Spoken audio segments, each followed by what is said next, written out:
ರಾಜ್ಯಾದ್ಯಂತ ಗ್ರಾಮ ಆಡಳಿತಾಧಿಕಾರಿಗಳು ನಾವು ಅನಿರ್ದಿಷ್ಟಾವಧಿ ಕಾಲ ಮುಷ್ಕರವನ್ನು ಹಮ್ಮಿಕೊಂಡಿದ್ದೇವೆ. ನಮ್ಮ ರಾಜ್ಯಾಧ್ಯಕ್ಷರು ಸೆಪ್ಟೆಂಬರ್ 30, 2024ರಂದು ಅನಿರ್ದಿಷ್ಟಾವಧಿ ಮುಷ್ಕರ ಹೊಂದ್ಕೊಂಡಿದ್ದೀವಿ.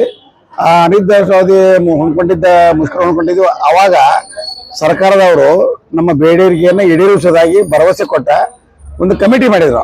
ಆ ಕಮಿಟಿ ಮಾಡಿದ ನಂತರ ಆ ಒಂದು ಕಮಿಟಿಗೆ ಸ್ಪಂದಿಸಿ ನಮ್ಮ ರಾಜ್ಯಾಧ್ಯಕ್ಷರು ಅವಾಗ ನಮ್ಮ ಮುಷ್ಕರವನ್ನು ಹಿಂಪಡೆದಿದ್ರು. ತದನಂತರ ಆ ಕಮಿಟಿ ಮಾಡಿ ಇನ್ನೂವರೆಗೆ ಯಾವುದೇ ತರ ಒಂದು ಸಭೆ ಮಾಡಿಲ್ಲ, ಏನೂ ಮಾಡಿಲ್ಲ, ಮತ್ತೆ ನಮ್ಮ ಯಾವುದೇ ಒಂದು ಇದಕ್ಕೆ ಸ್ಪಂದನೆ ಮಾಡಿಲ್ಲ. ಅದಕ್ಕಾಗಿ ಮತ್ತೆ ನಮ್ಮ ರಾಜ್ಯಾಧ್ಯಕ್ಷರು ಮತ್ತೊಂದು ಈಗ 2ನೇ ಸುತ್ತಿನ ಒಂದು ಮುಷ್ಕರಕ್ಕೆ ಕರೆ ಕೊಟ್ಟಿದ್ದಾರೆ. ಆ ಮುಷ್ಕರ ಕರೆ ಕೊಟ್ಟ ಕಾರಣ ನಾವೆಲ್ಲರೂ ಕೂಡಿ ಇವತ್ತಿನ ದಿವಸ ನಾವು ಈ ಮುಷ್ಕರವನ್ನು ಹಮ್ಮಿಕೊಂಡಿದ್ದೇವೆ. ಈ ಮುಷ್ಕರದಲ್ಲಿ ಭಾಗಿಯಾಗಿದ್ದೇವೆ. ಅದಕ್ಕಾಗಿ ಇನ್ನಾದರೂ ಸರ್ಕಾರದವರು ನಮ್ಮ ಈ ಸ್ಪಂದನೆಗೆ ನಮ್ಮ ಈ ಮುಷ್ಕರಕ್ಕೆ ಸ್ಪಂದನೆ ಮಾಡ್ತಾರ ಅಂತ ನಮ್ಮ ಕಡೆ ಒಂದು ಆಸೆ ಇಟ್ಕೊಂಡು ನಾವು ಇದು ಮಾಡ್ತಾ ಇದ್ದೀವಿ. ಈ ಪದೇ ತಲಾಟಿ ಅಂದ್ರೆ ನಮ್ಮ ಕೆಲಸಗಳ ಒತ್ತಡದಿಂದ ಹಾಗೂ ಕೆಲವೊಂದು ನಮ್ಮ ಸಮಸ್ಯೆಗಳಿದ್ದರಿಂದ ಅದನ್ನ ನಾವು ಪದೇ ತಲಾಟಿಗಳು ಯಾಕಂತ ನೀವು ಕೇಳಿದಾರಲ್ಲ, ಅದನ್ನ ಕೇಳಬಾರ ಅಂತ ನಾವು ಏನ್ ಮಾಡಿದ್ವಿ, ಸರ್ಕಾರಕ್ಕೆ ಮನವಿ ಮಾಡಿದ್ವಿ.